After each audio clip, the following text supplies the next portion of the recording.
Hi, my name is Jason and hope you're okay today. I just want to reflect on the question, and the question is this: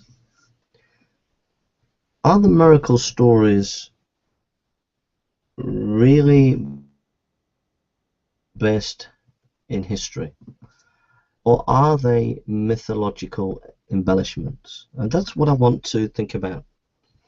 Um, I have a list of miracles, and I'm going to read a number of the miracles out as references, and then we're going to concentrate on maybe two miracles and read their gospel references, and maybe then look at some other ancient miracle claims and just reflect on it. And I don't know how this is going to pan out. I'm going to look at it from as a sober historian's point of view.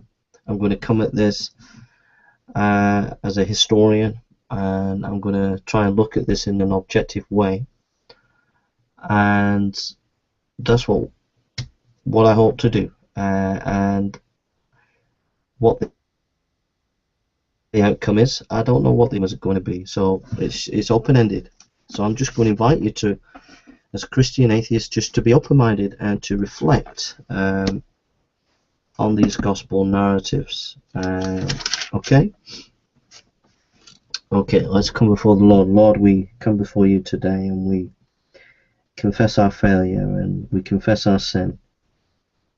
And Lord, we acknowledge how much we need you today, how much we need your grace, and how much we need your love. And we give you the praise and the glory today. And we pray that you be with us now as we think of this very important subject in your name.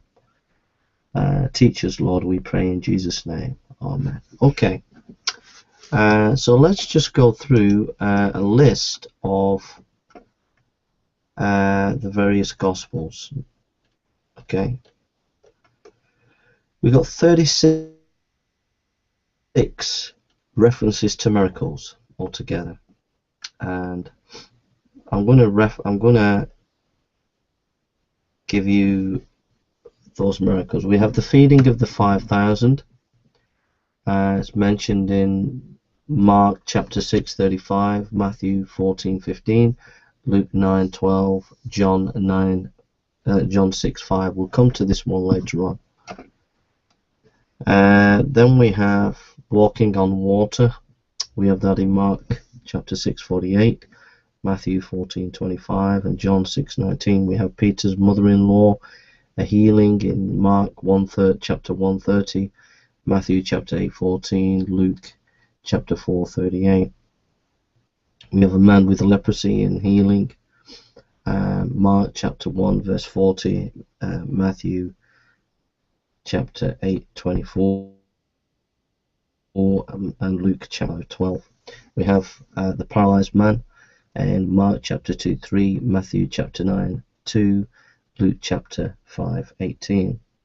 We have the man with the shriveled hand. We have that in Mark chapter 3 verse 1, Matthew chapter 12:10, and Luke chapter 6 verse 6. We have the calming of the storm in Mark chapter 4 verse 37, Matthew chapter 8:23, and Luke chapter 8:22. We have the Gadarene demoniac or exorcism in Mark chapter 5 verse 1, Matthew chapter 8 verse 28, Luke chapter 8 verse 27. We have the raising of Jairus' daughter, Mark chapter 5:22, Matthew chapter 9:18, Luke 8:41. We have the hemorrhaging of the woman and her healing, Mark chapter 5:25, Matthew 9:20, Luke 8:43. We have the demon-possessed boy exorcism in Mark chapter 9:17, Matthew chapter 17:14, Luke chapter 9:38. We have the healing of the two blind men in Mark chapter 10 verse 46, Matthew chapter 20 verse 29, Luke chapter 18:35. Then we have the Canaanite woman's daughter exorcism in Mark chapter 7 verse 24, Mark chapter 15:21. We have the feeding of the 4,000, Mark chapter 8 verse 1, Matthew chapter 15:32. We have the fig tree withered, Mark chapter 11:12, Matthew 21:18. We have 16 possessed man, a possessed man in the synagogue in Mark chapter 1:24 and Luke chapter 4:33. We have Roman centurion servant healing in Matthew chapter 8 verse 5, Luke chapter 7 verse 1. We have the blind mute possessed man in the exorcism in Matthew chapter 12:22, Luke chapter 11:14. We have the healing of the deaf mute in Mark chapter 7:31. We have the healing of the blind man at Bethesda in Mark chapter 8 verse 22. We have 2 blind men healed in Matthew chapter 9:27. Mute and possessed man healed exorcism in Matthew 9:32. We have a coin in the fish mouth, Matthew chapter 17:24. We have first catch of fish in Luke chapter 5 verse 1. We have the raising of the widow's son at Nain in Luke chapter 7 verse 11. And the prior one to that was Luke chapter 5 verse 1. We have the exorcism of Mary Magdalene, Luke chapter 8:2. We have the crippled woman, Luke chapter 13:11. We have the man with leprosy, Luke chapter 14:1. We have 10 men with leprosy healed, Luke chapter 17:11. The high priest's servant healing, Luke 22:50. We have the miracle at Cana in John chapter 2 verse 1. We have the fisher's son at Capernaum healed, John 4:46. We have the sick man at pool of Bethesda, John 5:1. We have the healing of the blind man, John 9:1. We have the raising of Lazarus, John 11:1. And the second catch of fish, John 21:1. Okay. The list of all what that we have, breaking it down: 17 healing events, which are in all 4 Gospels. 7 exorcisms, except in John. All the other Gospels but John.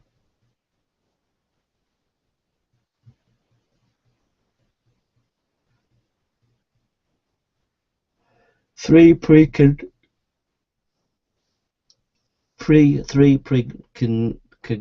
except in the Gospel of Mark. 3 revivification miracles in all 4 Gospels. 6 nature miracles in all 4 Gospels. Creation of matter, defiance of gravity, control of thermal energy, i.e. calming of the storm, defiance of gravity, walking on water, control of metabolic process, withering of fig tree, rearrangement of molecular structure, creation of matter, turning water into wine. If you want to look at the list, if you go to Christian Think Tank, did the New Testament authors invent the miracle stories in the Gospels? And you can get the breakdown of the miracles there. And I quoted exactly from Christian Think Tank. He allows you to use his material, but I quoted the breakdown of 17 healings, 7 exorcisms is all from what he says there. Now these are my own thoughts as I look at this list. Let's just type in here.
Okay, I'm trying to find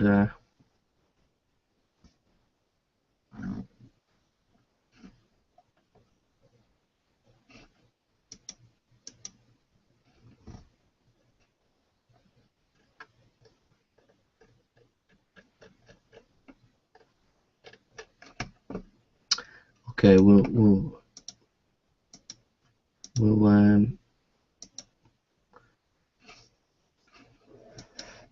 just a bit of background here. This is Jake, the history of thinking about miracles in the West. Jacob Polikoski, Phil. He writes about the Greek-Roman culture. We find evidence of events considered to be miracles, including miraculous healing, already in the ancient writings, according to the ancient Greeks and gods. Heroes, people elevated divinity due to their exceptional merit, and a few exceptional people were able to perform miracles.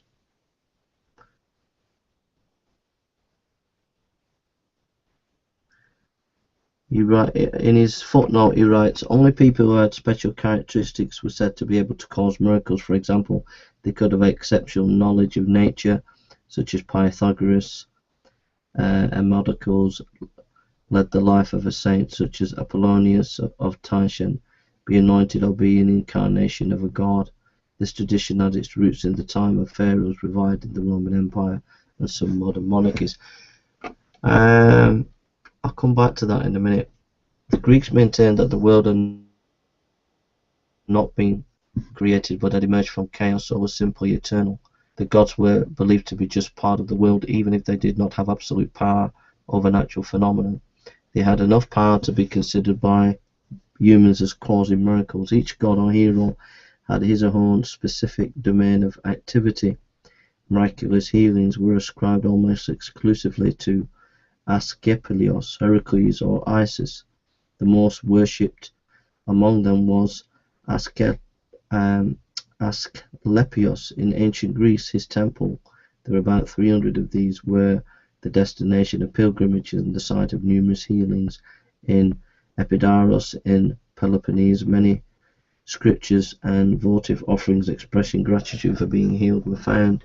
In addition, some philosophers such as Pythagoras and Empedocles were believed to be thaumaturgic as well, although they themselves denied performing miracles and claimed that they simply knew nature.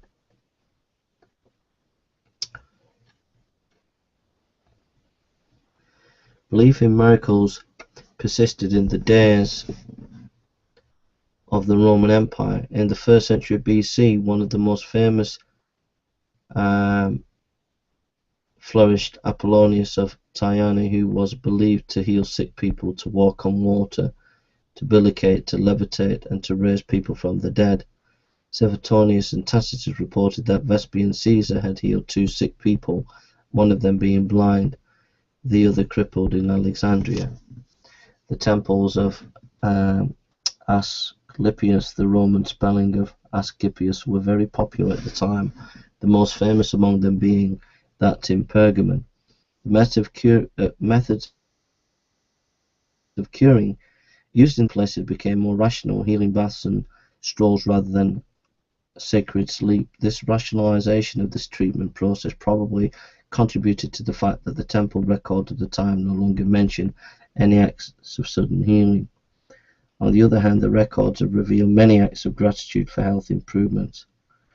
The development of philosophy and science caused the differentiation of attitudes towards the perception of God's nature in humans and the emergence of some skeptical views in miracles. Cicero, 1st century BC, maintained that miracle stories were only useful for the piety of ignorant folk. Celsus, after Epicurus, claimed that the gods were not interested in human affairs. He undermined the credibility of Christian miracles by arguing that we could fail to recognize somebody's death and believe the awakening has a miraculous character, as in the case of Asclepius. Lepaides. This physician who lived in the 1st century was credited with raising a girl from the dead, but he himself believed that he had simply recognized the signs of life. Sextus Empiricus, 3rd century AD, a representative member of the skeptics, doubted the truth of the stories about Asclepius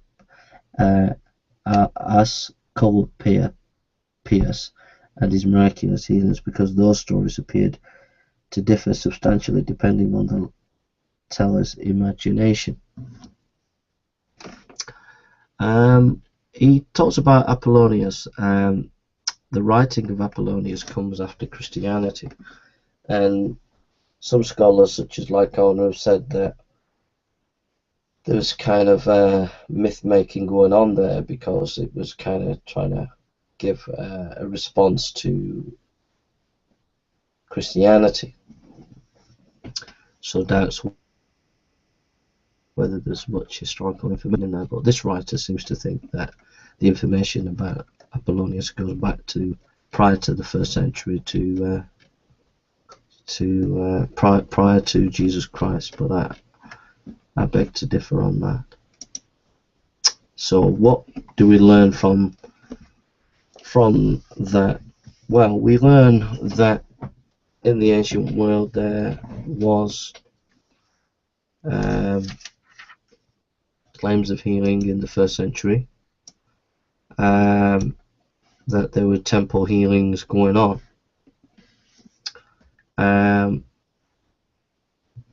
So that's just part of the culture of that 1st century. So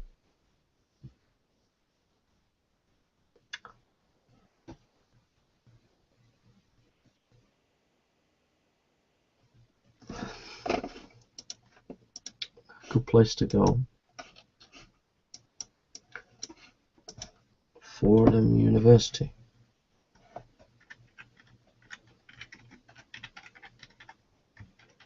So what we're doing here, we're just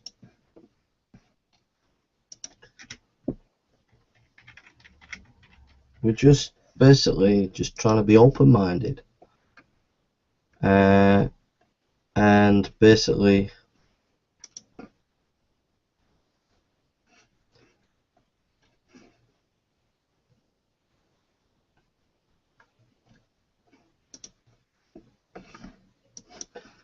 just trying to be open-minded and just look at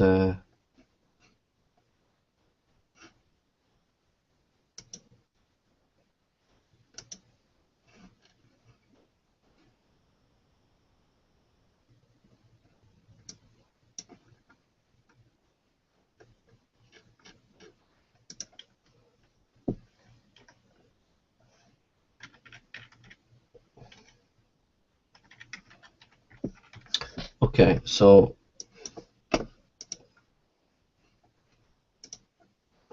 one of my favorite places. Right, so let's just look at a couple. Let's just look, just being open-minded. Let's just read Mark chapter 6:35. Okay. So the whole exercise of this is just to be open-minded. Mark chapter 6:35.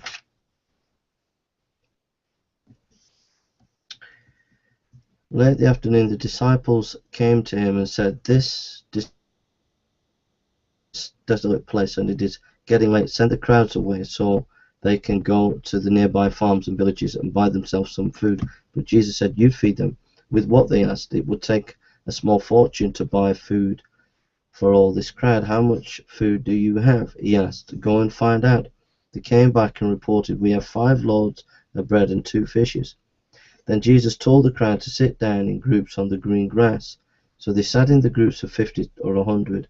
Then Jesus took the 5 loaves and 2 fishes, looked up towards heaven, and asked God's blessing on the food. Breaking the loaves into pieces, he kept giving the bread and fish to the disciples to give to the people.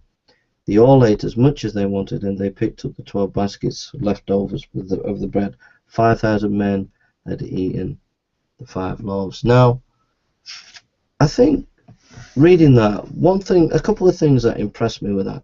The place and simplicity of the writing, the lack of wanting to draw attention to itself, the lack of flamboyant writing, the lack of hero worship. It's just very plain, matter-of-fact, very simple kind of writing style. Let's turn to Luke 14:15. Luke 14.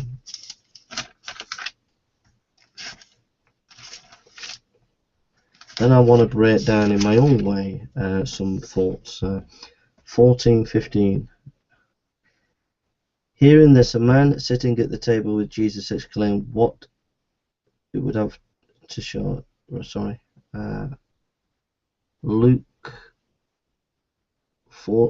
Matthew 14. Sorry, Matthew 14:15.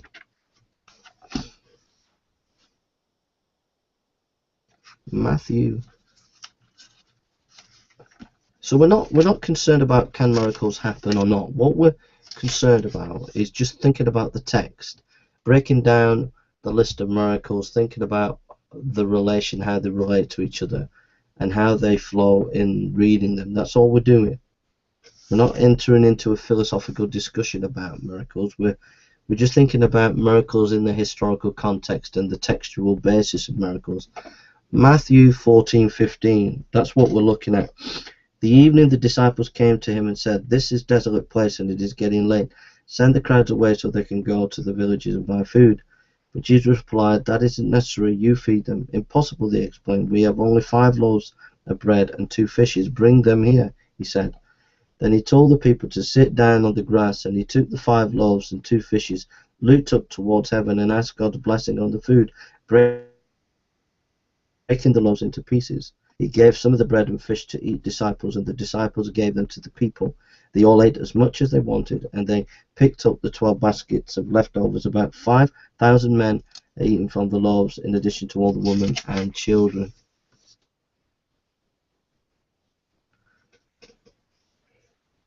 And then Luke 9:12.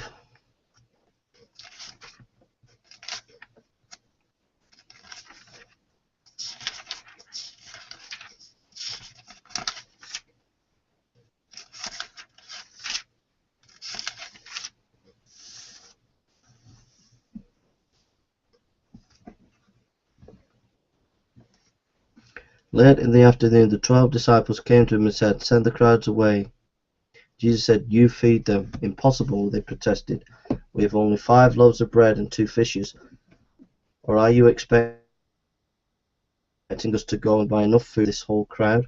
For there were about 5,000 men there, etc. Reading that, if I'm intellectually honest, to me, and I'm being intellectually honest, if it sounded not true, I would not believe it. But if I'm intellectually honest, to me, that sounds like an authentic narrative. It's obvious that each of the writers, this miracle impacted them, and they've remembered it. And that's what comes across as you read it in a fair, honest way. There's no embellishment, it's just plain and simple, and I think you have to be impressed with that. I am. It strikes me, if I was reading something that was full of bombosity, full of long-windedness, or there was some kind of false motive going on, then I would just not believe it. But it's not doing that in the text. It's just coming across as very plain, very simple, almost unassuming, but obviously pointing to something that really affected the disciples.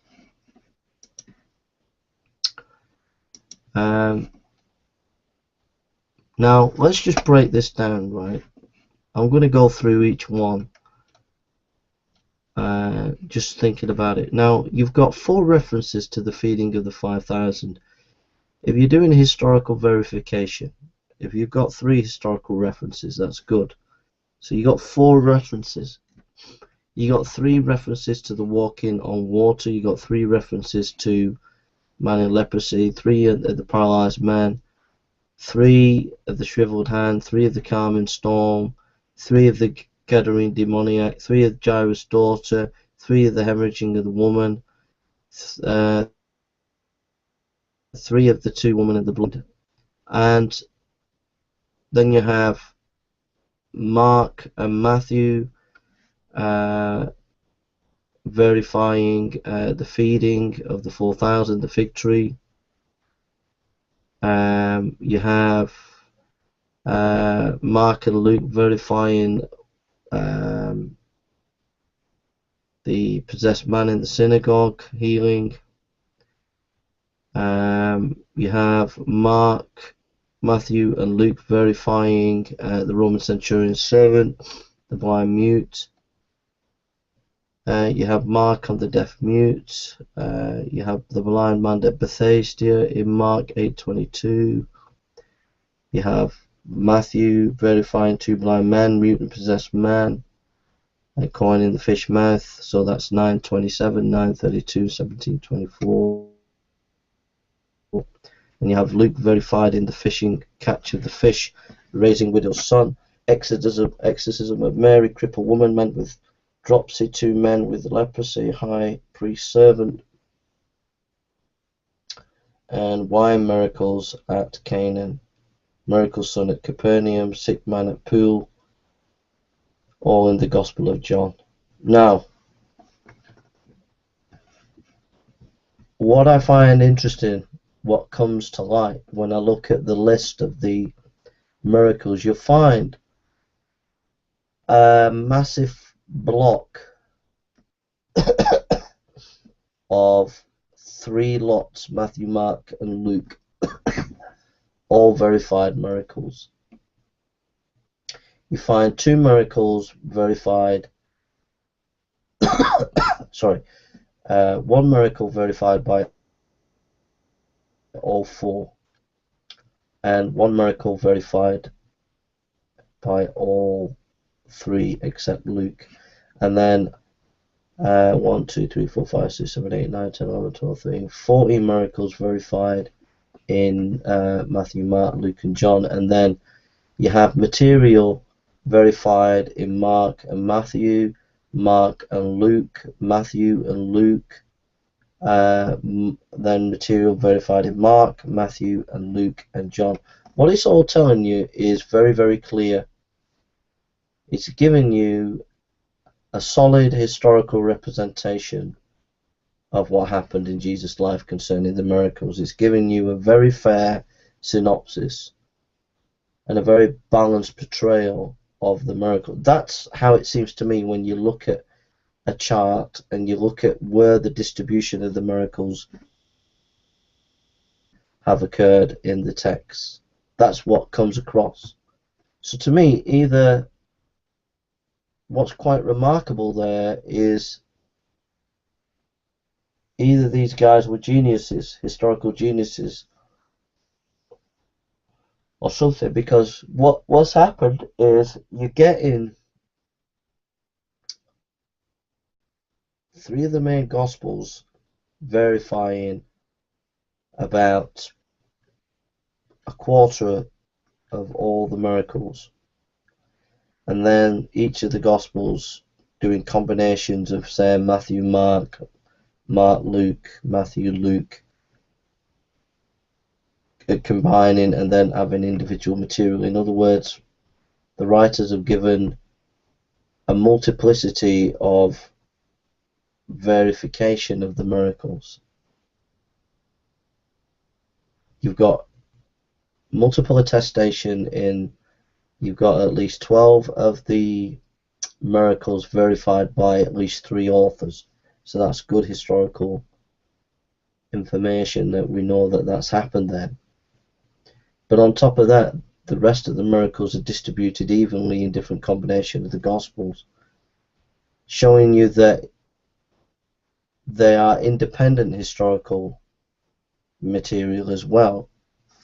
A lot of people think that Mark, Luke and Matthew copied from Mark, but because there's a distribution of other of the miracles verified by a combination of Matthew, Mark, Luke and Mark, it kind of shows that each gospel was independent of each of the gospels, working on other sources that some of the other gospels didn't use. That's what I get of looking at the distribution chart of the Gospels. I mean, you might disagree. I know this is a bit long-winded and you're probably bored of it, but I think that what we'll do is I'm a bit tired. Sorry about this. We'll bring in Keena on miracles.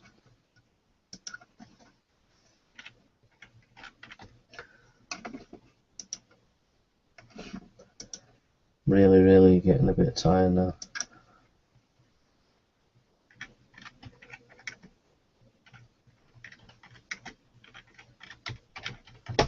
So we'll end it now with a bit of Keena on miracles.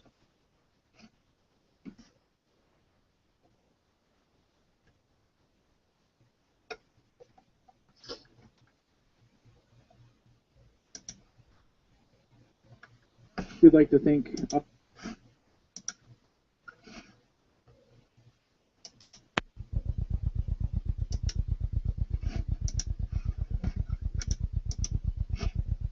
author and scholar Craig Keener today for joining us here at CBD for an interview about his new book, a 2-volume work called Miracles, in which he addresses the phenomena of miracles in the New Testament and also as they have been documented in the modern world. For our first question today, Craig, this book kind of came about in a unique way. I was wondering if you could go into some of the details regarding the book's origins and how the project came into being. Sure. The book actually originated as a footnote in my Acts commentary, which ironically is coming out after this book. But I was dealing with questions of historical reliability of the book of Acts, and had earlier, actually I wrote Historical Jesus of the Gospels after I finished my Acts commentary too, but that came out even earlier. But I didn't deal with miracles much in that book. I said, okay, I'm going to refer it to a sequel. But originally, it was just a footnote in my Acts commentary. I wanted to say, well, the people who say that eyewitnesses would never say anything like this, that all this stuff has to be either made up or legendary accretion, there are eyewitnesses in the world who claim these things today. And so we ought to take that into account, not just assume that these things would be made up. And I was going to just cite 2 or 3 sources in my footnote, because I knew that there were these accounts all around. I'd heard a number of them, and I knew that there were some books that mentioned some of them, but I wanted to find like 1 or 2 books that cataloged a fairly large number of them. And initially I didn't find those. I was expecting to find them, and so I started just doing research and collecting more of the data. Eventually I did find some books that cataloged some miracles in different ways, but the footnote grew and grew, and after about 100 pages, it was a chapter by that point, I asked the publisher if maybe we could just consider breaking it out into a separate book, and of course it's grown to nearly 1,200 pages since that time. And I mean, more information keeps coming in, but anyway, the book is out now. So in the book, one of your primary goals is, I guess, a philosophical agenda. David Hume he rejected miracles because they're not universally verifiable by human experience. Now, why? And that's kind of, in some ways, has been kind of a running methodology for modern scholarship for a really long time. With some exceptions, C.S. Lewis obviously took exception to that line of reasoning. But why, from your perspective, does that line of reasoning fail to adequately deal with historiographical questions when it comes to miracles? Yeah, thank you. The book actually addresses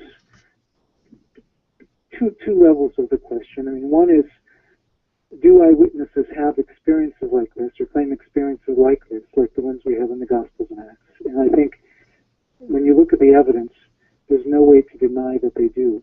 So we don't need to say that those things were made up later on, after people forgot what went on originally. That's the primary thesis of the book. But the secondary thesis of the book is the one that is more controversial, in the sense that I'm arguing that we don't need to, once we note these experiences, we don't need to a priori dismiss them as actual miracles. What scholars sometimes do is a neutral approach, saying let's just describe the experiences and not talk about whether they're actually divine or supernatural acts or not. And that's a legitimate approach. I mean, you're just saying, okay, this is what we're going to look at. We're not going to ask the other questions. But the idea that one has to screen it out so that one can't believe that these are divine acts, as you said, that's based on the legacy of David Hume and his philosophy. Actually, it wasn't just Hume. It was an argument that circulated among the deists, and Hume kind of abbreviated, he condensed some common deist arguments of his era. Some of the debates about what Hume meant are because his essay is so short on the subject, but when you read it in the context of the deists, then a lot of the points make more sense. But Hume's argument is, well, actually, it's a long argument, a short essay, but I mean, it's a longer argument than I'm going to summarize here. But just part of the heart of his argument is that from universal, uniform human experience, we don't have any reason to believe miracle reports, because uniform human experience is against that. And what we can extrapolate based on natural law is from this uniform human experience.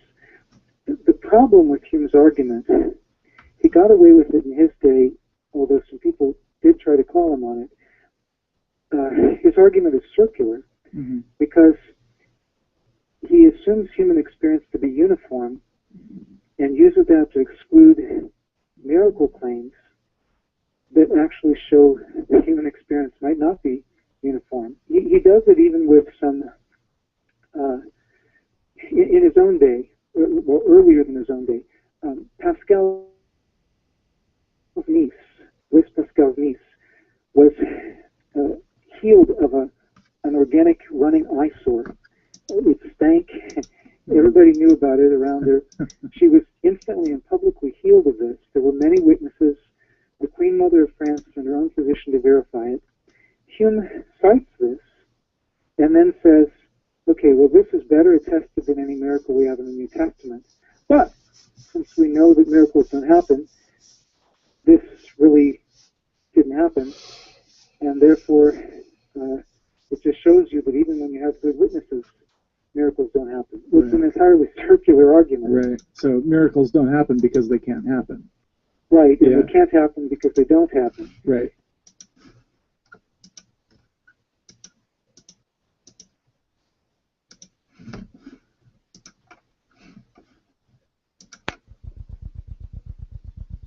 I'm a little bit tired, but just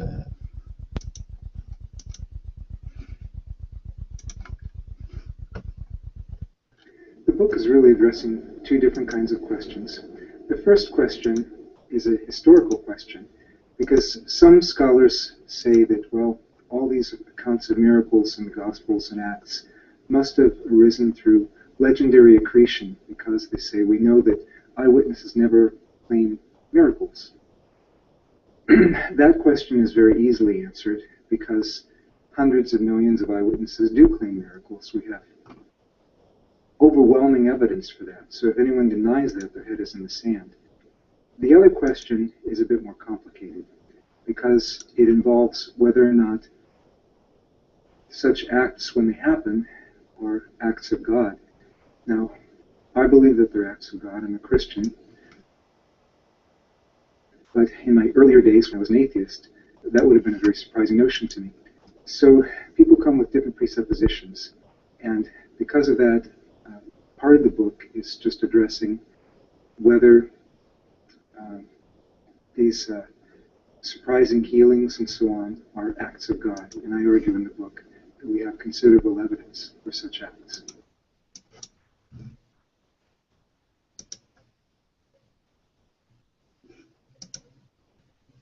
As a New Testament scholar, I and other New Testament scholars are usually concerned with studying people who are dead. In this case, however, I wanted to bring in evidence from people who were alive. And the reason for that is that when we make an argument from analogy historically, we want to make it with events and experiences that are around today, experiences that we can test. So when people say, well, nobody in antiquity could have experienced miracles because nobody does today, that's on the assumption that it doesn't happen today. But a Pew Forum survey several years ago found something like, in Pentecostal and charismatic circles alone, roughly 200 million people in 10 countries alone who claimed to have witnessed or experienced divine healing. What was more dramatic was that among other Christians who didn't claim to be Pentecostal or charismatic, they found that roughly 1/3 of those claimed to have witnessed or experienced divine healing. This is an experience that is widespread in many parts of the world. All right. Well, let me introduce a good friend of mine. Protestant Catholics.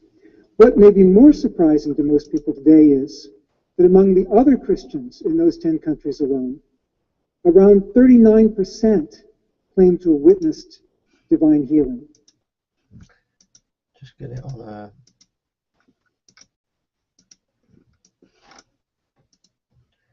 see if it doesn't flash on that. It seems to be flashing.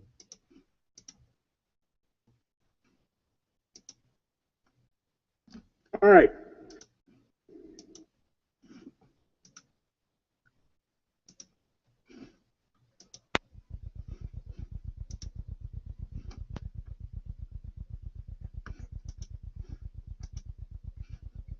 And over in that corner, the very lovely one is my wife. Many church fathers claim to be eyewitnesses of healings and exorcisms that were converting many polytheists. In fact, Ramsay MacMullen, and he seemed reluctant about this in an interview I heard, but he documents that in the 3rd and 4th centuries, the leading cause of conversion to Christianity was healings and exorcisms. And it continued through the later church. There are a number of stories we could tell from Augustine. Augustine originally believed these things had died out, for the most part. But he retracted that later on in his writings. City of God 22:8, he gives a list of miracles that had happened in his own diocese, some things that he had witnessed or experienced. I talked about within the diocese healings of blindness, raisings from the dead, and so on, that they had collected over 70 affidavits of different healing claims, and he knew of other people who hadn't turned in the data. I'm going to just concentrate on certain kinds of healing claims for the sake of time, but we have a large number of reported healings of blindness. I don't want you to get the wrong idea. We have far more people who haven't been healed of it than who have been healed of it, but that's a different kind of subject. We're talking about miracles. So one of the accounts I have, one of my students at a Baptist seminary where I taught before I taught at Asbury was Paul Mukake, who did his master's degree there and then his DMin. And he had a number of reports for me, but he had gone back to Cameroon, and one of our other students, Yolanda McCain, who was from Philadelphia, went to visit Cameroon, and she was there when Paul prayed for someone who was blind and they were able to see. And so she came back and she was telling us about it. So I asked Paul, and he said, oh, yeah. but he had so many stories. There are a number of cases where eyes white from cataracts. We have eyewitnesses saw them instantly healed. We also have some publicly documented, or publicly acknowledged, medically documented cases where eye scarring disappeared. This is Dr. Kato. He's the president of Shalom University in Bunia, the DRC, Congo DRC. And we were doing some work on ethnic reconciliation together. So I asked him one day, since I was working on the Miracles book, by the way, do you have any miracle stories? He said, well, yeah, years ago, when we were out doing evangelism in a village, a few of us, they brought to us a woman who was blind. And so we were asked to pray for her. And we'd never done that before. But we said, well, we came that God's name might be glorified. So let's just pray and see what God might do. And they started praying. And after about 2 minutes, this woman who was, he thinks, in her 60s, she started shouting, I can see, and began dancing around. And she remained sighted for the rest of her life. A friend of mine, Flint McLaughlin, who was director of the Cambridge Business Institute, he was in India with some other people. I consulted one of them as well. And he prayed for a blind man with clouded eyes. And the man was instantly healed. This is the field where he ran in circles praising God. And here is where the man began to weep as he was coming to give his testimony that night. And someone asked him, why are you weeping? He said, I've always heard the voices of the children, but I'd never seen them before. I'm going to give some accounts of raisings from the dead, because normally people don't consider people to be psychosomatically dead. So I'm just going to give a few samples. Some of these in the Church Fathers. Wesley, in his journal. Now, this is not something that was recorded a long time later. This is recorded at the time of the events. He prayed for somebody, Mr. Myrick, that he believed was dead, and the man came back. We have scores of these testimonies. Obviously, again, most people who die stay dead, but this is just saying we do have some exceptions. A pastor in Mumbai shared with me this, and this isn't one of the strongest cases, but since I'm using PowerPoint, I'm using the ones where I have pictures. So, believers found a Hindu boy, Vikram, lying at the bottom of a pool at a retreat center where they were visiting. And so 2 of them took him to a hospital where they pronounced him dead. They took him to another hospital where they also pronounced him dead. But an hour and a half later, they came back. While the believers were all praying, they came back with the boy alive. And these pictures are from him after they brought him back alive. He said that he heard the name Jesus and then was rescued. His Hindu parents said he's never heard that name before. And this is a picture of them joining in the worship service of the Christians afterwards. This is a testimony. It's not featured very much in the Miracles book because I met the person afterwards. This is Yusuf Herman, and I have this picture because he's the one who put me in touch with this other person. He knows the person very well.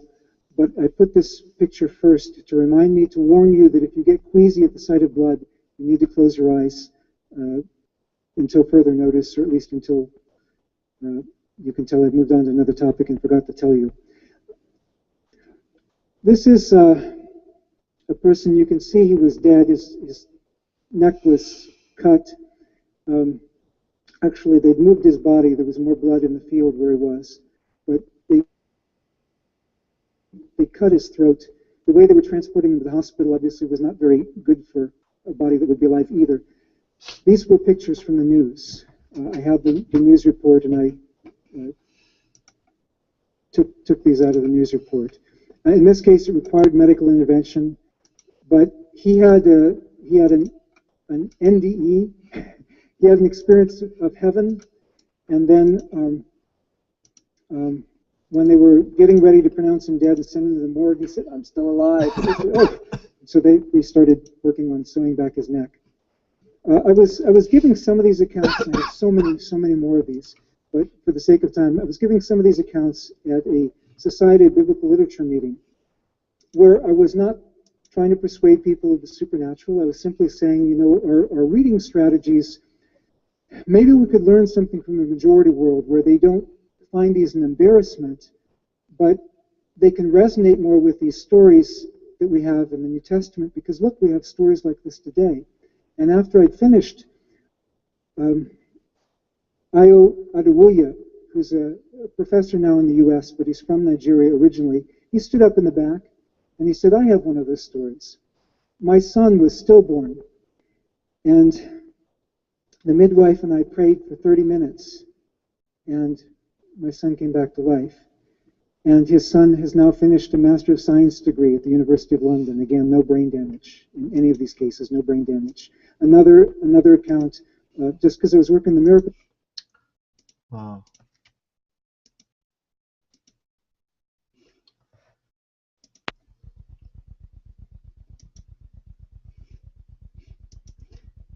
This is Kina again.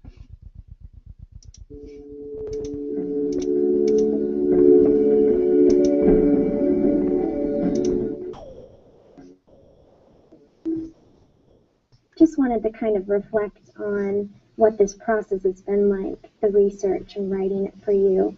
How has writing this book affected you? In the case of the miracle accounts, at the beginning sometimes I was asking people really hard questions, because I was coming at them, despite some experiences of mine in the past, I was coming at them with very skeptical questions. But after a while, it just wore down my skepticism, because there was just such an abundance of evidence, sometimes corroborating eyewitnesses, independent eyewitnesses, and then when you had medical documentation, eventually I stopped trying to be neutral and just said, this is what I believe. But what do you feel God taught you personally within your research? I think God broke down the wall inside of me that said, yeah, we can trust God for salvation, we can trust God for spiritual things, but these other things are off limits. We're not supposed to trust God for visible miracles that can't be explained some other way. There's no limit to what God can do. We can trust Him.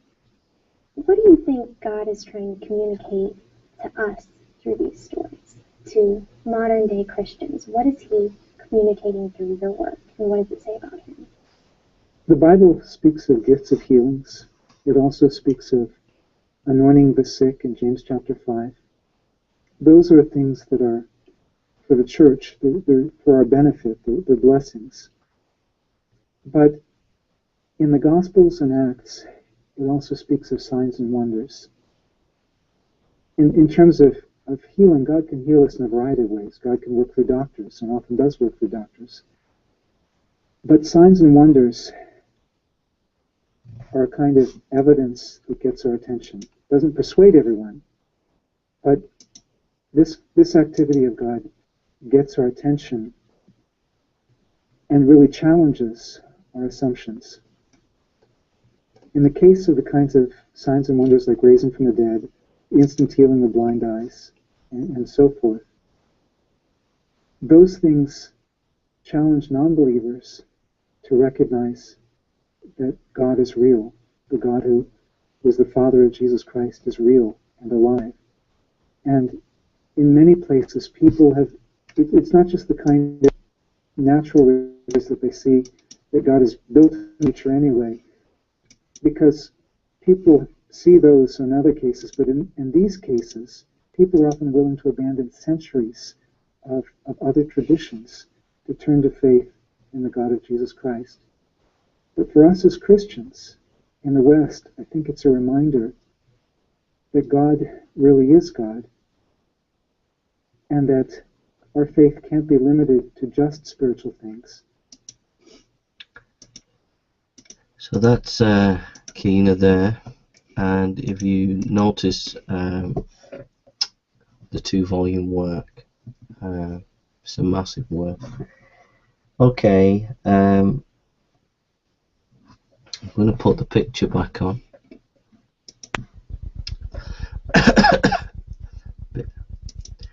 bit tired today. I've been busy today. I just got back from Sheffield today. Okay, it's not been brilliant. Have a look at excuse me.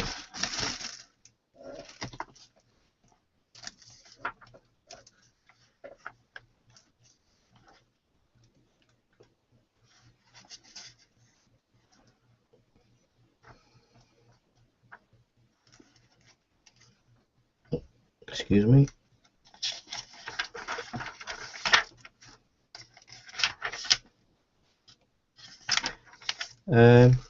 In the Evangelical Dictionary of Theology by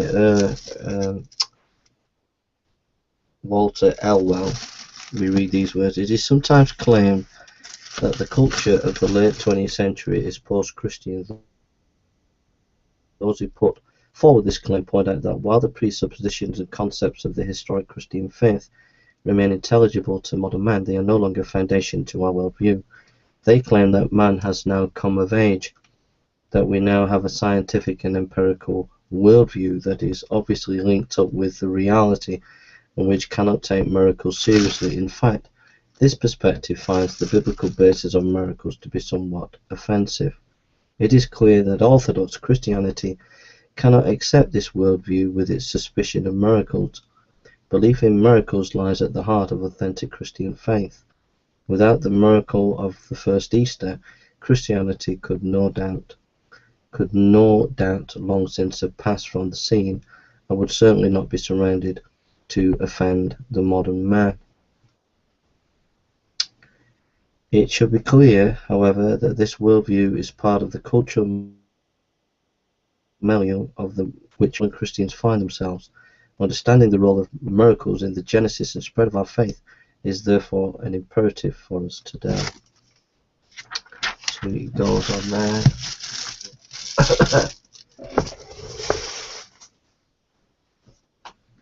Marshall Pickering, Encyclopedia of the Bible. Let's see, we got miracles here.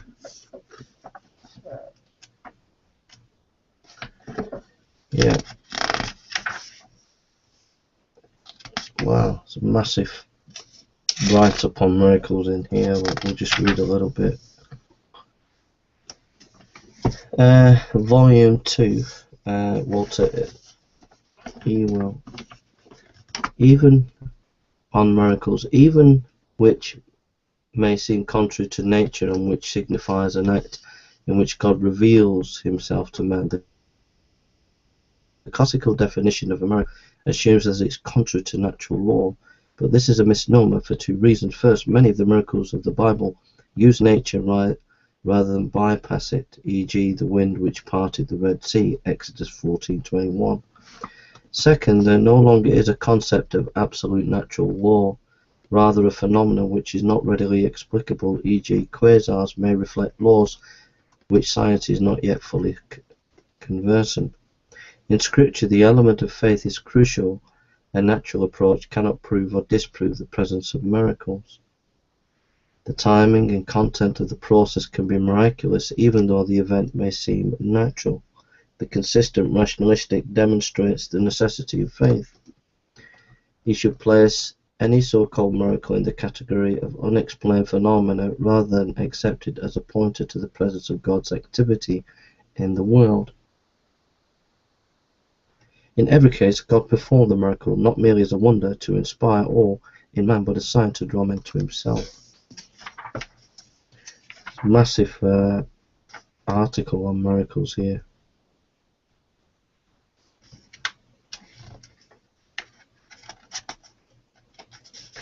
We've been reading the Gospels, so we'll read what he has to say about the Gospels. Miracles in Mark. Mark, the first of the four Gospels is to be written, has often been called the Action Gospel because of its emphasis on Jesus' deeds rather than his teaching. This is also true regarding Jesus' miracles, for Mark contains more proportionally than any of the others. R.A. Fuller, in his interpreting of the miracles, has noted 5 groups in Mark. The first centers on Jesus' authority over demons in Mark chapter 1, 21, 39. The second concerns Jesus' authority over the law and conflict with the opponents in Mark chapter 1 verse 40 to chapter 3 verse 6. They result in fame, but his occasion his refusal to allow his true identity as Son of God to be known. The third group, chapter 3 verse 7 to 30, contains exorcisms and the beliefs of controversy, centering on his power over Satan. The fourth group, chapter 4, 35, chapter 5, 43, contains especially powerful miracles, stilling the storm, the gathering demoniac, the raising of the Jairus' daughter, and probably center on the disciples as Jesus thereby reveals to them the meaning of the kingdom and seek to overcome their spiritual dullness. The fifth final group in chapter 6 verse 30 to chapter 8 verse 26 continues the theme of disciples' misunderstanding and prepares the way for the passion with the message regarding the bread, blindness, and the judgment of God. The miracles in Mark center on conflict, first with Jesus' opponents and then with his own disciples. While they are harbingers of God's kingdom, their purpose is to force encounter with Jesus' true significance. They do not show Jesus as an Hellenistic wonder worker. In fact, they lead only to amazement and then disbelief in those who do not have faith. Jesus' personhood has been hidden and can only be understood in the light of the cross. The miracles are not proofs but powers. God does not authenticate himself through them but shows himself to those with the eyes to see. Miracles in Matthew. Miracles in Matthew. Matthew is the teaching gospel, and in his use of the miracles, dialogue takes precedence over action. Matthew compresses Mark's narrative in order to make room for didactic material. Therefore, his stress is on the theological implications of faith rather than the results they contain. Matthew's group of miracles are isometric to teaching passages, in keeping with his general practice of combining narrative portions and organizing them around didactic sections. The first group, chapter 8 and 9, combine miracles from Mark's first, second, and fourth group and stress Jesus' significance as the servant of Yahweh who exercises sovereign power and forgiveness of sins. The secondary theme teaches discipleship and shows the awakening faith of the disciples and their involvement in Jesus' ministry.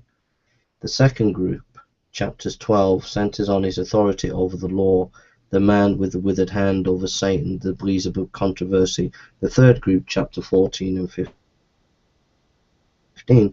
parallels Mark's fifth group but has different purpose. Rather than conflict and decision, the disciples are seen in positive guise, actively involved in the Master's work.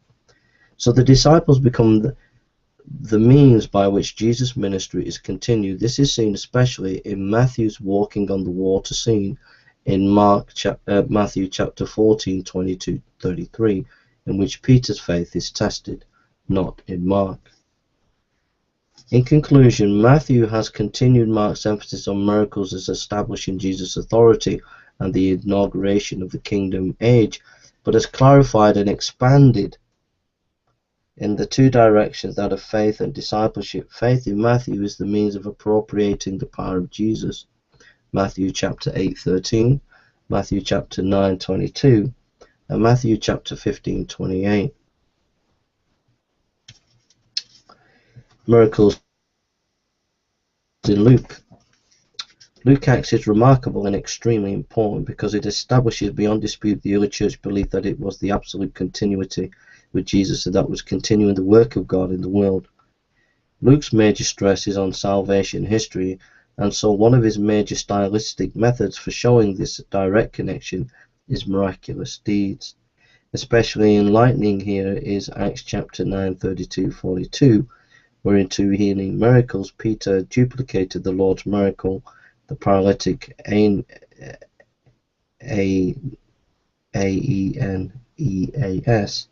Luke chapter 5:18-26, the raising of Dorcas, Luke chapter 8:49-56. From this respect also Luke returns to Mark's interest in the deed more than the teaching. However, Luke goes even further than Mark for the miracle validated Jesus directly. The first group follows the inaugural address in Luke chapter 4 verse 18 to 24, which itself presents the miraculous deeds as authenticating signposts to Jesus' personhood. They center on Jesus' power and authority in Luke chapter 4 31 to 41, and validate God's power in Jesus in Luke chapter 5 17 to 8 to 39, as well as faith in Jesus, see in the praise motif, Luke chapter 5 25, Luke chapter 7 16, but especially in Acts chapter 9 35, Acts chapter 13 12, Acts chapter 19 17. So that's the Marshall and Pickering Encyclopedia concerning miracles. Sorry. And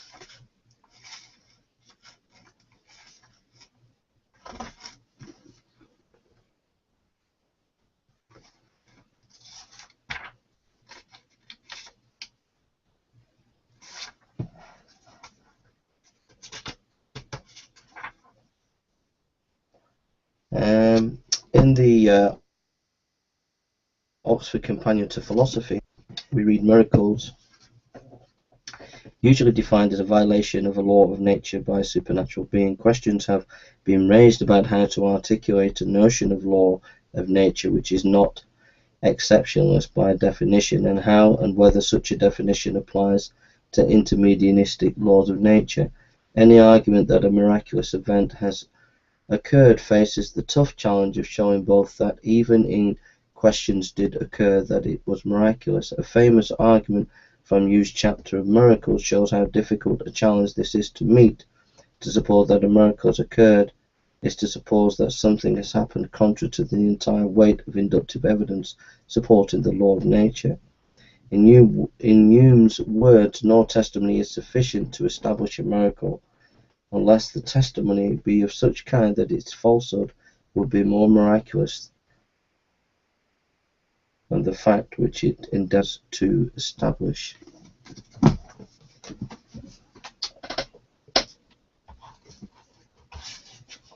Well, we said we wouldn't get into the philosophical, but I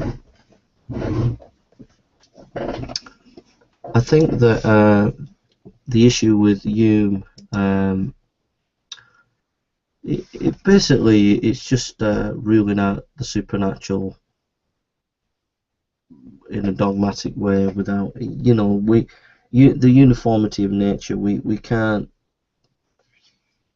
We don't know all the facts of nature, so we don't know if God can break into something or not if we're a skeptic. So if we don't know if God can break into history or not, then we just have to be open to the historical data. That's the only honest procedure. To rule out and to put so-called extraordinary evidence as a burden of proof is just unfair. I think that we just have to be open to any evidence that presents itself, especially in history, and it's about being open, really. I think that's the basis, and then it's whether that evidence is consistent with your worldview, I suppose. Those are my thoughts on that. What I found interesting reading the Baker Dictionary Encyclopedia is how each of the collection of miracles in each of the Gospels was chosen for a purpose. So you had the more conflict in Mark, you had the miracles that expanded dialogue and teaching in Matthew, and Luke emphasized the miracles emphasizing salvation. And I think we often forget that each Gospel does have its perspective on Jesus. Now the question would be, well, are the Gospel writers biased? Well, yeah, every historian is biased, and so each Gospel was writing according to the perspective that he wanted to write. But that doesn't mean to say that we can't know history. Just going to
yeah, so I think what we'll do,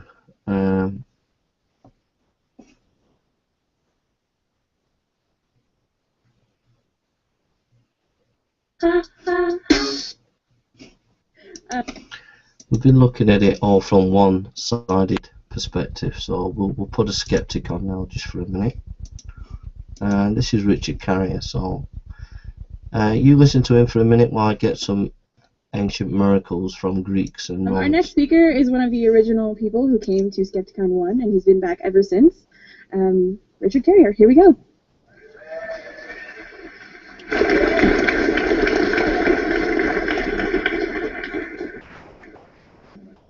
All right. Yes, excellent audio. We're going.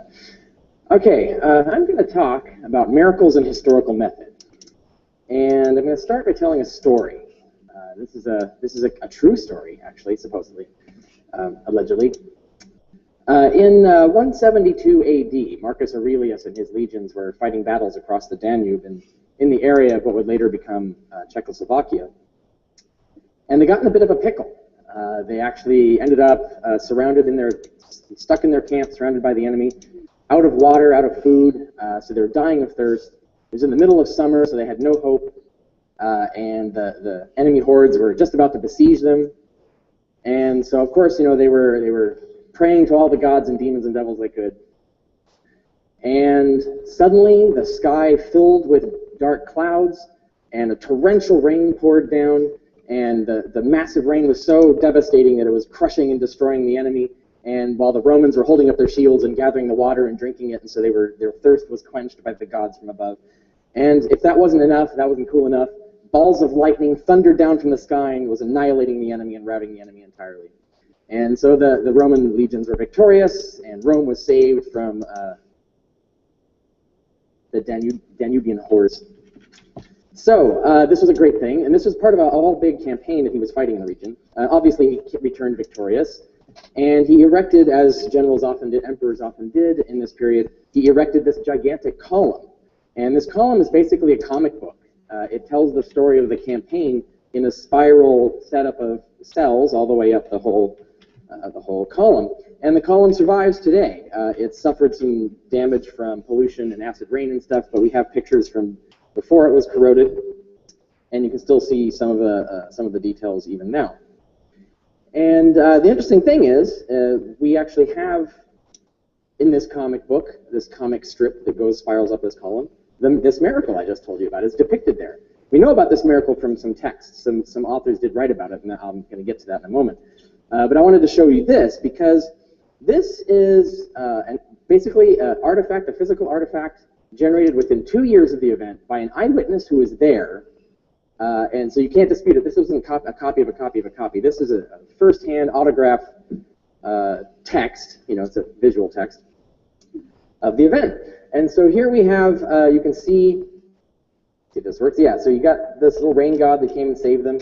You can see his wings, so that's how you indicate that this is a god from heaven coming to save you. And the rain is pouring down, and you can see in this cell over here, the rain is pouring into the Roman shields. They're holding up the shields and drinking from them, and the rain is coming down and just crushing and destroying the enemy over here. And further on, up the thing, a few cells beyond, it also shows lightning bolts coming down and destroying the siege works of the enemy, and so on. So this is pretty good evidence of this amazing miracle. The Christians wish they had that kind of evidence.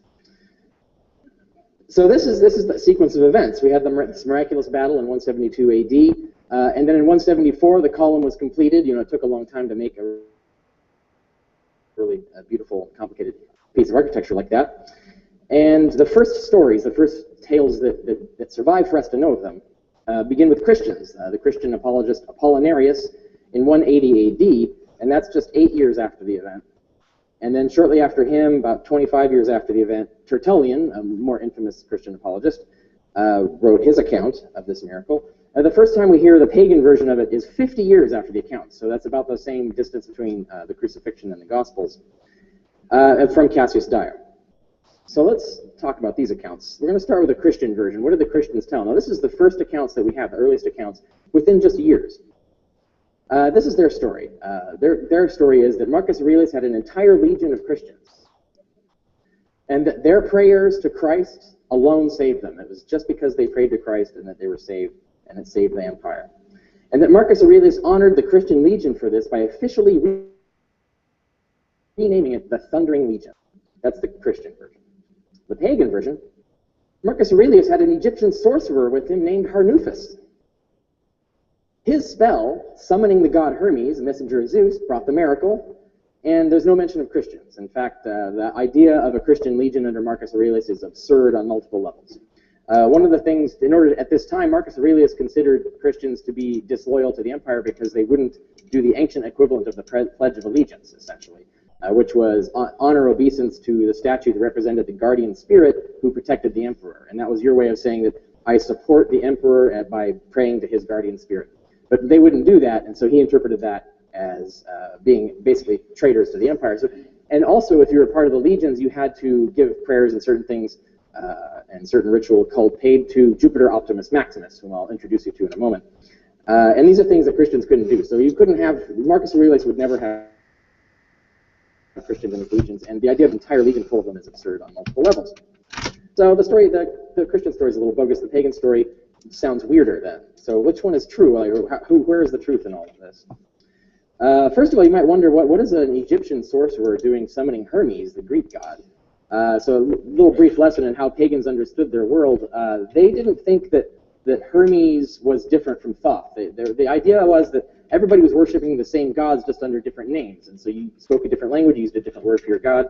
And many of the gods had multiple names. So the pagans had no trouble with the idea of thinking that the Greek god Hermes was really just the Egyptian god Thoth, and the Egyptians thought the same thing back and forth. Just in the same way that the Roman god Mercury was just considered to be the Roman version of Hermes, they all thought it was the same god. You're just using different rituals and using different names for them. And again, Hermes is the messenger of Zeus, but Zeus was equated to the Egyptian god of Ra, and the Roman version was Jupiter Optimus Maximus, Jupiter best and greatest. And that was the chief god of the Roman Empire and of the Roman legions. Now, the interesting thing is, right within the period of this war, and right in the area of what would later become Czechoslovakia, we recovered a temple that was dedicated by the emperor to Jupiter Optimus Maximus Cassius, which is the name of the sort of local deity there. But the iconography shows that this is a representation of Jupiter or Zeus as the Thunderbolter. This is the Zeus Thunderbolter. Jupiter Optimus Maximus, the thrower of thunderbolts. Now, it's kind of interesting that we have the emperor dedicating a temple to Zeus Thunderbolter right at the exact time that we hear that there was a miracle in which thunderbolts saved the legions. So we have some physical evidence supporting and corroborating that part of the story. We also have, interestingly enough, in the same region, from the same time, an inscription dedicated to the goddess Isis, two people, Harnuphus, the sacred scribe from Egypt, and Terentius Priscus, probably a Roman legionnaire, who dedicated it to the appearing goddess, the goddess who appears and manifests herself, and that's an epithet of the goddess Isis. So here we have a Harnuphus, an Egyptian sorcerer, as he's identified as the sacred scribe, with the legions in that time, in that place, and that, what are the odds of that? So this does look like we actually had a Harnuphus with the legions. So the pagan story is starting to look a little better. Now, another thing that happened, right after the war, as soon as he got back, as soon as he returned from these campaigns, he Marcus Aurelius instituted coins. He started coining some special currency, honoring something. I can guess and infer what. But the legend on the coin was Religio Augusti, which means the religion of the emperor. And it depicts on one side the bust of Marcus Aurelius, and on this side that I'm showing a drawing of Hermes standing in an Egyptian temple. So what are the odds that the emperor would suddenly start striking coins honoring Hermes in an Egyptian temple as his religion? Not only did he do it immediately after returning, but the coin issue stopped as soon as the column was dedicated. So it was issued from the December of 172 AD until 174. So here we have more physical evidence corroborating the pagan account. Now let's top that off with one more interesting thing. You know how the Christians said that he renamed the legion the Thundering Legion because of this great miracle that they did? Well, it turns out, funny story, over 100 years earlier, we know that this legion was already called the Thundering Legion. And this is another inscription from Egypt, incidentally, from Thebes, Egypt. Another inscription by some officers and NCOs of the 12th Legion, that was the legion responsible. And it says right there, the 12th Legion called Fulminati, the Thundering Legion. And they date it. The inscription was made in the 11th year of Nero, which is 64 AD. So we know this legion had been called the Thundering Legion for ages and ages before this miracle occurred. So strike one there for the Christian account. So every aspect of the Christian story is refuted by the evidence. Every aspect of the pagan version is confirmed in the evidence. Yet the Christian legend arose within just a few years, not decades, a few years, and it prevailed. In the Western Middle Ages, the pagan version was forgotten entirely. The only version that was known in the Western European area was the Christian version. It completely eclipsed and won out. And the only reason we know the pagan version of this is because one dude in the Eastern Byzantine Empire preserved one pagan historian who just happened to mention it. And just that one text. And so we only found that out when those texts started creeping west after the Renaissance. So that's an interesting piece of facts there that you can use to compare with the way Christians talk about things. Now, what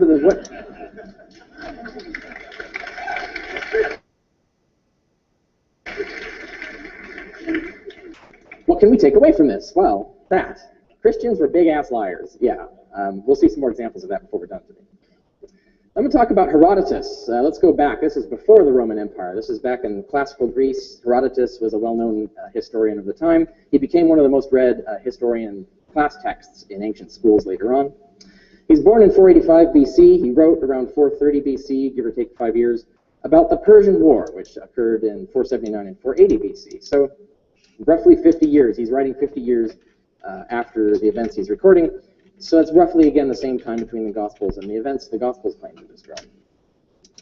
What does he tell us about? Well, there's certain amazing things happened during the Persian War. One thing was this really incredible defense of the Temple of Delphi, which is considered the center of the universe and one of the holiest sites. It's kind of the Greek equivalent of the Jerusalem Temple, the closest thing they had to.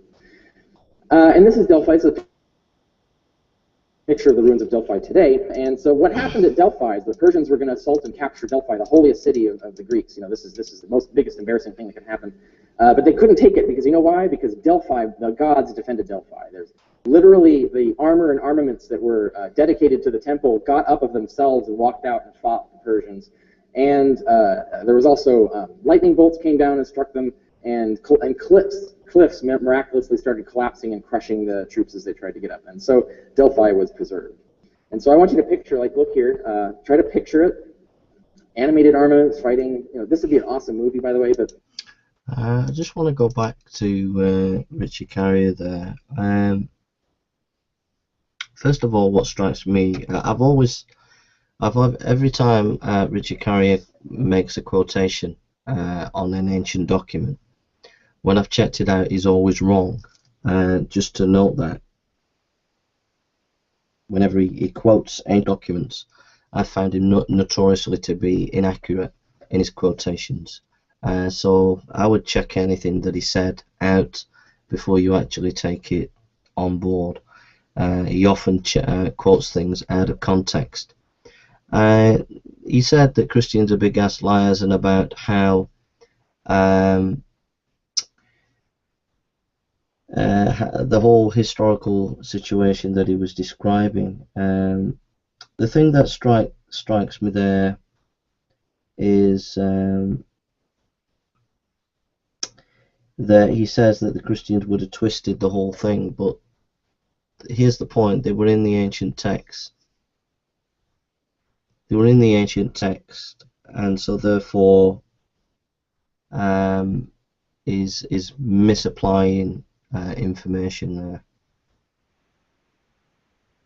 saying that there was a particular on that historical event from the Christian perspective. And that's all I have to say there. And I think that I kind of find that Richard Carrier has an agenda where he's so desiring to deconstruct Christianity and critique Christianity that he doesn't actually engage with any scholars who are different, and he tries to just paint his own perspective without actually engaging with people who disagree with him. The whole thing that struck me though with the historical event that he described is there was no eyewitness accounts. I know he'd probably go on to Herodotus and talk about that, but here in Luke chapter 1 we read these: Most honourable Theophilus, many people have written accounts about the events that took place among us. They used as their source material the reports circulating among us from the early disciples and other eyewitnesses of what God has done in fulfillment of his promises. Having carefully investigated all these accounts from the beginning, I have decided to write a careful summary for you to reassure you of the truth of all you were taught. So Luke's saying that he is basing his accounts on eyewitness material. So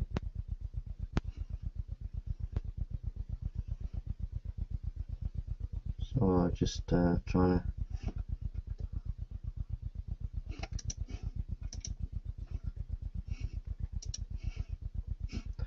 This is one of the great scholars of the New Testament. Professor Hengel, in recent years, some authors have suggested that the 4 New Testament Gospels were only popular, or they only gained their authority many centuries after Christ, and for political reasons. Is there any evidence for that? Not at all. This is all invention. It isn't true.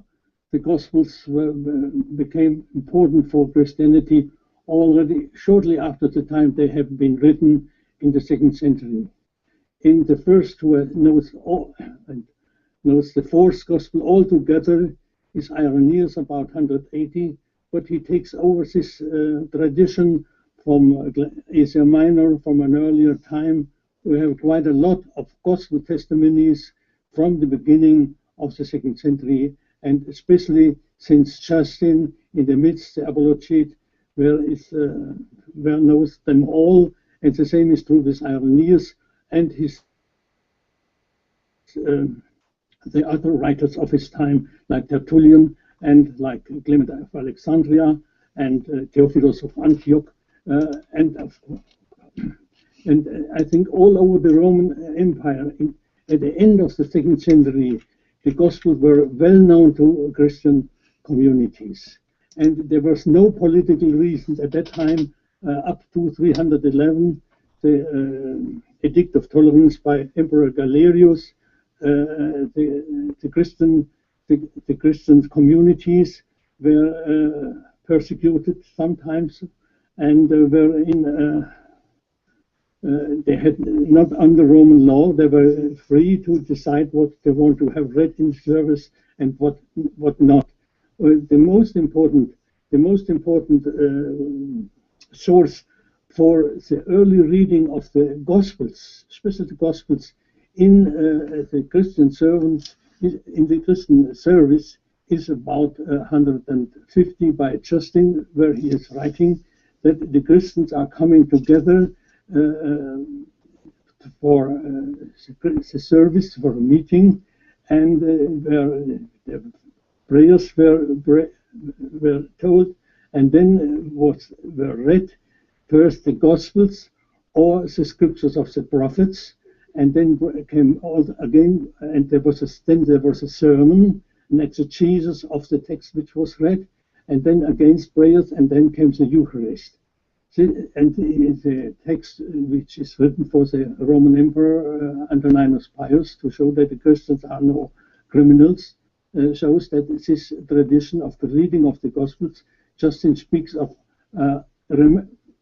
memories of the apostles, apomneumata apostolon, where this is was in use already since long time, in my opinion, since the end of the 1st century, as in the communities here in Rome, but the same in Asia Minor and probably also in Syria and Alexandria.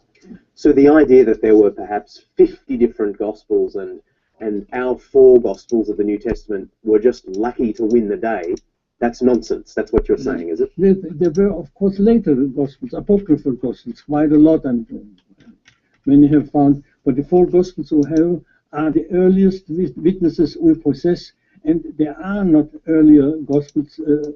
We have older sources already. Luke is mentioning sources he used and sources from eyewitnesses, but we have no older and better Gospels than the 4 we have, which are already in use in Justin in the midst of the 2nd century, and quite clearly in Irenaeus. Already Justin writes in his dialogue against with Trypho that the apostles, that the memories of the apostles are written by the apostles themselves, or by followers of the Gospels, or by followers of the apostles, and this shows already the apostles are for Justin, John, Matthew, and John, and the followers are Mark and Luke. This leads to the next question I wanted to ask you. Some have said that the Gospels were originally anonymous and that the names Matthew, Mark, Luke, and John were added to lend them weight. This is quite improbable. First, the Gospels were written all for the open reading in the Christian service, in the worship, and therefore the people who are hearing, the most are unliteral, they couldn't read, and therefore the text was read aloud. Just now in our services, the people must know what text is read. The same is true with the Old Testament text. They all have the Old Testament books, all has titles, either with the author, like in the book of the prophets, or Moses was thought to be the author of the first books, of the first 5 books of the Bible, or a book of contents, maybe the Psalms, or the wisdom of Solomon, like that. And so from the beginning it was necessary, because for the Jews and the service, that the Gospel had titles. This is one first important reason. And we know from Justin that the people knew who the authors of the Gospels are. And the second point is that if the Gospels were written anonymously, then later they had put the title upon it. The question is, who has invented this title? There was no uniformity at that time in the church, and if there were anonymous Gospels in the different communities, there should have been different titles. But the titles are all the same, from I think at the end of the 2nd century, they are identical with Irenaeus in Lyon, and with Clement in Alexandria, and with Theophil and Serapion in Antioch, and of course in Rome, and with Tertullian in Carthage in Africa. Well, I think the titles were identical. Can I ask, why were these 4 Gospels so important to the first Christians? Because they were the main, the unique source for the deeds and the words of Jesus and his passion, because they brought Jesus to the first Christians. I think, and they were containing the witness of the witnesses of the I think the memories. They contain the memories of the first witnesses, the Peter and other apostles, and also not important not to forget some women.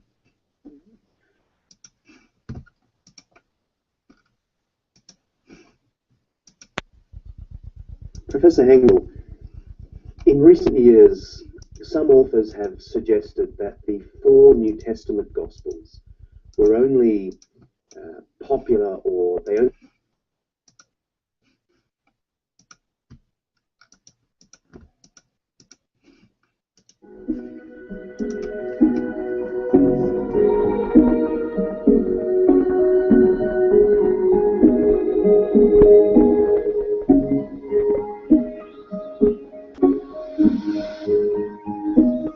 The standard scholarly view of how the traditions about Jesus reached the evangelists when they were writing their Gospels is the view that form criticism proposed early in the 20th century.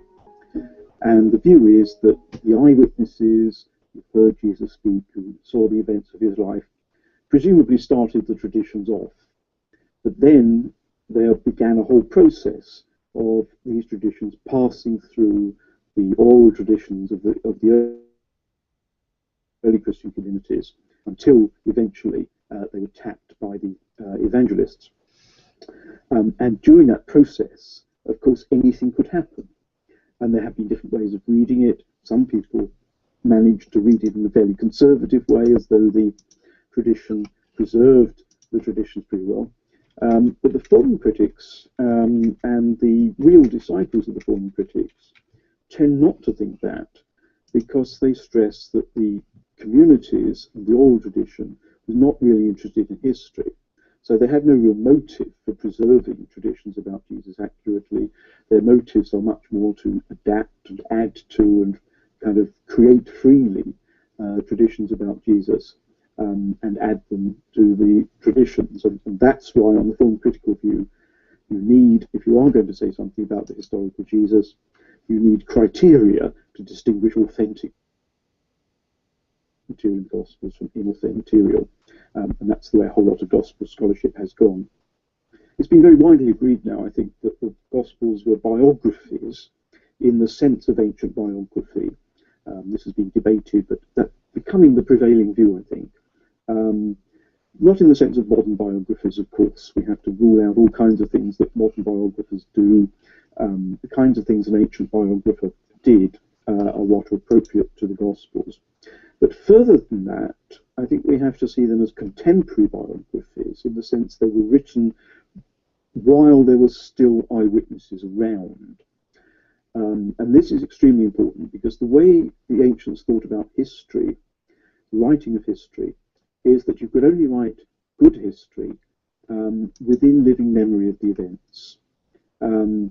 And they distinguished real history in that sense. Real history has to be contemporary history. And it's because they didn't have all the kinds of archives and all the kinds of sources and so forth that modern historians had. What mattered for them is that they themselves either had been a participant in the events themselves, and that of course was the best thing of all, or alternatively they'd actually been able to interview eyewitnesses of the events. So the Gospels, I think, fit within that category, but people would expect to be good history. They would expect it to be reliant on eyewitnesses. And they would, I think, be alert to indications in the Gospels of what the eyewitness sources of those Gospels were.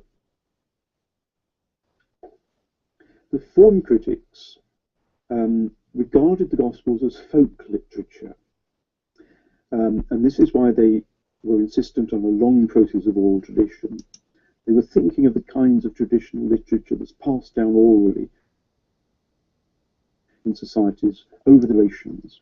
And that accounts for a lot of the way they thought about the Gospels. And it's partly why they denied that the Gospels are history or biography. They're folk literature. But I think most scholars now think that was a mistake. And if you compare the Gospels with the literature of their time, they turn out to resemble biographies, best of all. So I think we have to rethink that whole idea of what kind of thing Gospels are. And if people would have expected them to be historical, if that's the kind of literary genre they would have identified when they first read or heard the Gospels, then I think we've got to apply the kind of expectations that ancient readers and hearers of historiographical literature would have expected. We have these fragments of Papias's lost work. So there we are. We finished our evening. What do we conclude about the four Gospels and the miracles? I think what's unique with the Gospels is that we have these four documents that certify that Jesus did these miracles, and I think that separates it from these ancient stories because of these unique four documents. And that's the big difference between what Richard Carrier was saying about the miracles of the Roman world and what he would go into when he talks about Herodotus. Even though Herodotus said that he'd interviewed eyewitness accounts, in terms of a historical document, the Gospels, there are more copies and they come earlier in the copying, and are based on a multiplicity of eyewitness accounts, because the four Gospels give four different perspectives on these miracles. So I think that's why they stand out differently than other ancient miracles. We looked at Keener on miracles and his work. We listened to an atheist, Richard Carrier, and we've listened to Martin Engel and Richard Bauckham, which talk about the Gospels and